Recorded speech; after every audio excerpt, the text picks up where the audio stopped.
Damon Goulet from Vision Horticulture is our guest today. Welcome. Not only is your business sophisticated and unique, but four brothers teaming up together, now that's impressive. How did all this come about? It came about when my middle brother, John, who is the artist of the family and our head designer, started the company back in 2003. We were all doing separate things and in college, and I was living in Miami at the time. And John had his thriving business and needed help. So we all kind of came back into orbit to give him a hand. At the moment, it's just John and I still, but over the course of the years, it's been all four together. I see. So different ones take different parts at different times. Exactly. Well, I know if you go on your website, you have some fantastic designs. So tell me about the four brothers. What would each one of them do? Well, we all have taken different roles. I mean, John, who's the head designer and sort of force of the business, it was his idea. I mean, it's his vision, really. He's can be found either on a tractor or behind the drawing board. It kind of depends. Was he one of those unloading a truck when I was there the other day? He was unloading the truck. Trouble with being a business owner is you wear all the hats. Right. If you're not there, it doesn't get done. But John, and I think, he sometimes I think he'd prefer to be on the tractor, but he is an incredible designer also. I'm more of an office operations kind of person. The other two guys have been laborers, and my youngest brother Aaron he's a lighting technician, so he did lights for electrical stuff for us. But oh, now that's amazing. When you get a job, then would you say he's on call? Aaron, well, no. When he's in town, we put him to work, but But when he's away, he's out of touch. Yeah. That's pretty amazing, though, to have four brothers agree to work together. Yeah, it's pretty unique, and I think I'm thankful for it. I mean, we have our differences some days, but we're still a family at the end of it. Yeah, I know when you and I were talking the other day, too, you mentioned your father is also an artist. My father is an artist. He's a landscape painter. And since the time I was little, he had all the paintings on the walls.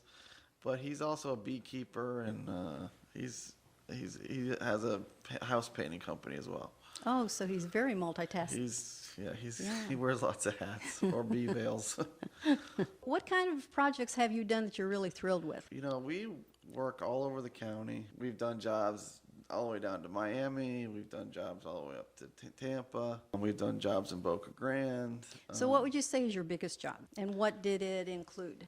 Probably our biggest job was a house we did in Boca Grande. It was a $9 million modern house right on the beach, and had a pool and garden on the second floor, and we had to crane all the materials in to that second level. It was a challenging job, and it was it's an hour away down there every day, but it was pretty spectacular at the end. When they did the pool on an upper level, was the landscaping also on an upper level? The landscaping was on an upper level. There was I think 6 planters that were like 6 feet deep that we had to crane in soil, and we had to crane in trees. You had to reinforce? All the architect had spec'd that. It was, that was prepared for what we were doing, but it was still a interesting challenge, craning coconuts onto the second floor of a building. Yeah. So do these people have children? It was a second residence. Yeah, they do have children, but actually it was a third residence. They'd come in for Thanksgiving and like a little bit after the New Year. So there's not a whole lot of worry about the grandchildren throwing coconuts No. down on the first level. No. And I don't think they'd let it get to that. Well, I know some of the pictures I've seen are absolutely fabulous. In the intro earlier, I said, talk about curb appeal. It is fabulous. We've titled this show Breathtakingly Luxurious Landscaping, because actually that's what it is. I think that what we do is a little bit different than typical. Most people think of a landscape as just some hedges at the up by your house and a couple trees and a big lawn. We try to do things a little different. We try to use native Florida plants that are happy in Florida's climate. We try to get away from using grass a lot of times. A lot of our clients are here just part of the year, so. So would you say these plants are self-supporting? People like to call them Florida friendly because they don't require as much irrigation as say a tropical plant. We got to in the habit of using lots of tropicals, which require lots of water to keep them lush. Florida doesn't really have tropical plants. I mean, that's why we had a few years ago when it got cold, we had so many palms die because we were spoiled because we didn't have cold weather for, years and years. Yes. Finally, we get a freeze and all those subtropical trees bit the dust. Yeah. Oh, and that can be heartbreaking, especially if you've got thousands of dollars invested in your landscaping. Yeah, I mean, we try to use a cold-tolerant trees that... Well, I think we all learn lessons from our experiences. We do that. I mean, the plant list has changed. A lot of the growers are switching towards natives now. And there's a lot of emphasis being placed on that within city governments, and homeowners are even being wise to it as well. Mm-hmm. When I was there the other day, there was a truck and they were unloading. Now, I know you have your own converted exotic tree farm. I was wondering what you grow on your property. Currently, we have like 30 acres that we're developing. There's lots of possibilities. Right now, we have like 300 young palms on it, but it's only utilizing about 2 acres of the property. So I see. We're looking to develop that further, and we might even start growing produce out there. We haven't really come up with a plant schedule yet. You have palms in your, I can't call it a farm. What do you call it? Well, it's not a garden. It's a nursery. It's a nursery. It's a nursery. I mean, we collect unique specimens out of people's yards that John uses in his. He'll design them into for a client. Just last week we dug up a 30-year-old ponytail palm on the island in Venice. Put that at our office. That's gonna find a home somewhere. We've taken big gumbo limbos from Miami and craned them in and regenerated them for use in a project. Each plant has a special place in the design. Now, when you say jumbo, are we talking the royal palm? Actually, gumbo limbo, which Gumbo. is it's a Florida native tree. It's got a smooth, kind of orange trunk. It's a pretty unique tree. How tall do you think? That one's probably about 20 feet tall, I'd say. Okay, and how tall will it grow Well, we kind of bonsai'd it, so it's like this large bonsai at the moment. I see. We cut because to fit it, we got it in Miami, and to fit it on a semi, we had to trim it back and regenerate it. So now it looks like a big lollipop. You don't happen to know how many palm varieties there are in Florida, do you? by I'm any not chance? sure, but there's, Lots. hundreds. It's pretty incredible. If you go down in Miami, there's a really great garden there called Fairchild, and it's amazing, all the different varieties. So is that a nursery too? It's a garden, a botanical garden, kind of Like the Selby? like Selby, but 5 times bigger and a lot older. I mean, it's Older. been there since I think the 20s is when they started. I noticed that you have appointments only. You don't have people just walking into the showroom off the street. It's not really a nursery, so and we're a small company also, so. But it's so attractive. You drive by and it just calls to you, come see what we've got. That's part of the appeal, I guess. I'm sorry, but when I talked to you the other day, I just barged right in. I didn't realize it was by appointment only. Do you have many walk-ins? We do. I mean, here and there, people just like you, they see, some plants out front. I mean, our office is, it's just kind of a collection over the years of different things that were left from jobs or interesting things that John finds. He's like a kid in the candy store, like we do a lot of hunting for material. That's the main part of the business. But he'll drive down to Miami to tag trees, and he likes to say that it's like, he's a woman in a shoe store sometimes. Someone I knew had a tree in their yard. It was so beautiful, And I said to them, have you ever thought about selling that? And they said it's so mature that I don't think they could get it out of the ground without killing it. But now that's what you do. Yeah, and there's a little bit of art and science to that. I mean, it depends on the variety of the tree. Some trees you can collect, and you need to go around, and they call it root pruning, then where you dig around it and you water it heavily before you can take it. Otherwise, it'll shock and possibly die. Some trees, some palms, you can yank out of the ground, no problem. I had a friend who was an architect, and he told me that a palm tree can fall over and lay there for years, and when you pick it up and plant it, it'll grow back. I mean, we actually we finished a project on Casey Key where we used some sable palms that had blown over in a storm, so they were growing, the root ball kind of half out of the ground, and they were growing sideways, and they curved up towards the sunshine. And so we planted them in this guy's yard just the way they were in the field, and it turned out pretty cool. In our neighborhood, someone has a palm tree, and it's planted, of course, in the ground, but then it just kind of leans over like it fell, and then it comes back up again. And it's very unique. There was a couple of them, we curved them in towards each other along the property line to sort of screen the neighbor, but it's a really cool look to see that big curve on it. And probably was a 20-year-old tree too, so it was pretty spectacular. Oh, that's amazing. I know you choose pottery and specific unique pieces to put into your landscaping. Is this John who does this? It is John. John loves big pots. It does add a little, any kind of hardscape, kind of permanent structure in a garden is a good thing. Whether it's a piece of sculpture or a wall or a big pot. It adds interest. It adds character. It does. And, that hardscape sort of fixes a garden. Now, hardscape, what is that? That's a term I'm not familiar with. Hardscape is your driveway, your walkway, your garden wall, your pergola, Non-mobile. Yeah, permanent fixtures in the garden that you sort of build around. I see. I had a friend build a gazebo in the backyard when I lived in Charleston. It was beautiful. And I said, oh, I know just what I want. We put lath on one side and across the top, and then planted wisteria. There you go. Well, I didn't realize wisteria has a mind of its own. Yes, it grew up the lath and over the top of the gazebo. It was wonderful. But then I found I'd be mowing the yard. All of a sudden, I'd be on the other side of the yard, and there would be a vine that had grown through the grass. You couldn't see it. And then all of a sudden, it would come up on the other side of the yard. And I'd go back, and sure enough, it was coming from the original planting. Some of those vines are incredible. I mean, they'll swallow your garden if you don't watch out.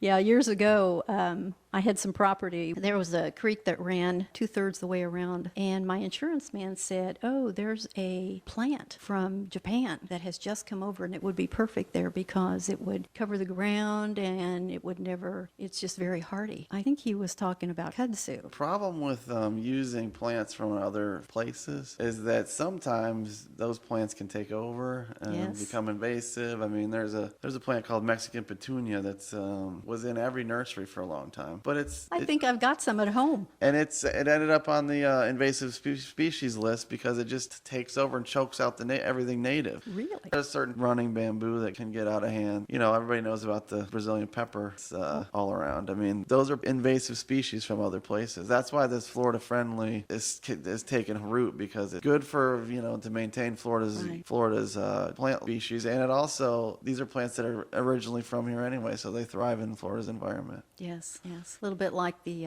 alligators and the snake. Oh, the pythons, yeah. Was it a python? The pythons and that tried to eat the Everglades, yeah.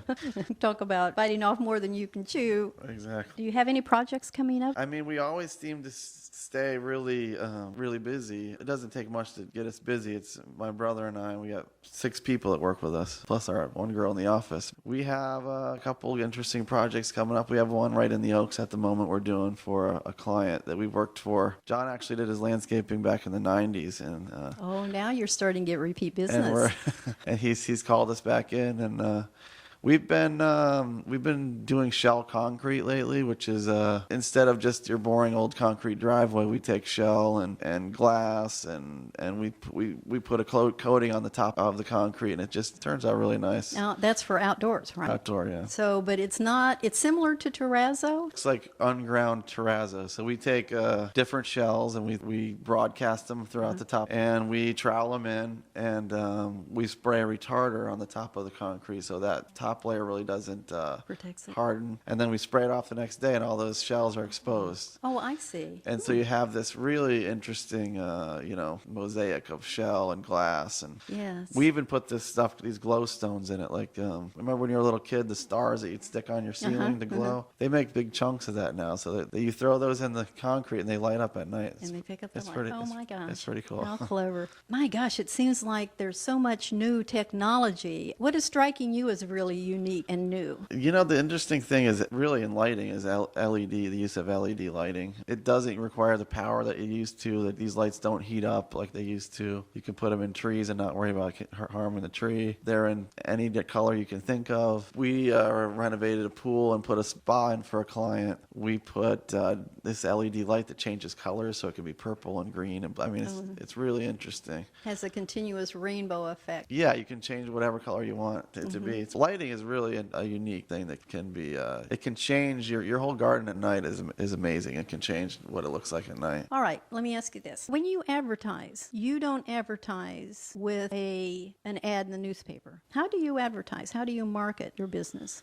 We've tried different ways of advertising. We've placed ads in magazines, and we've sent flyers out. But the biggest draw for us really is just people seeing a garden and asking who did it. Or driving by. Or driving by and seeing us out and see what we are, changing our website at the moment. So I think we're updating it, and we're going to add video, and I think that will be a draw. But most of it is just word of mouth. And my brother's got a reputation of being pretty good at what he does. Our clients, when they're done, they always seem to refer us to other people. Yes. Well, I think as a team you are all amazing. And the things you create, the pool areas, and the pictures on your website now, even before it's updated, they're just fabulous. Breathtakingly luxurious landscaping is not an exaggeration in your case. Well, I appreciate that. We really, it's a labor of love, and we like to think of your landscape as like, another room in your house that should be enjoyed, not just something that you have to mow and blow,